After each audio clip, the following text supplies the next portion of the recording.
শবে বরাত বা লাইলাতুল বরাত। শবে বরাত ক্ষমার একটি রজনী। এই রাতে আল্লাহ তার বান্দাকে সাধারণ ক্ষমা ঘোষণা করেন। তবে এই রাতে আল্লাহ তাআলা দুই শ্রেণীর মানুষকে ক্ষমা করেন না।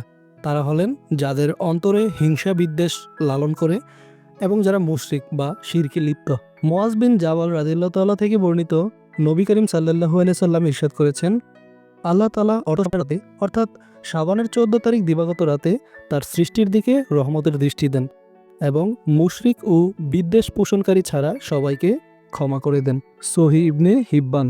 হিংসা বিদ্বেষ লালন একটি মন্দ স্বভাব, যার ফলে আমাদের নেক আমলগুলো ধ্বংস হয়ে যায়, ভালো কাজ নেকি ও পুণ্য নষ্ট হয়ে যায়। হিংসা বা অহংকার মানুষের পতন ঘটায়।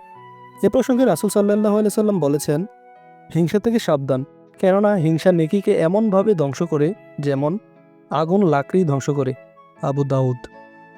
এ ব্যাপারে রাসূল সাল্লাল্লাহু আলাইহি সাল্লাম আরও বলেছেন, তোমাদের পূর্বকার উম্মতের একটি রোগ তোমাদের মধ্যেও সংক্রমিত হয়েছে, আর তা হলো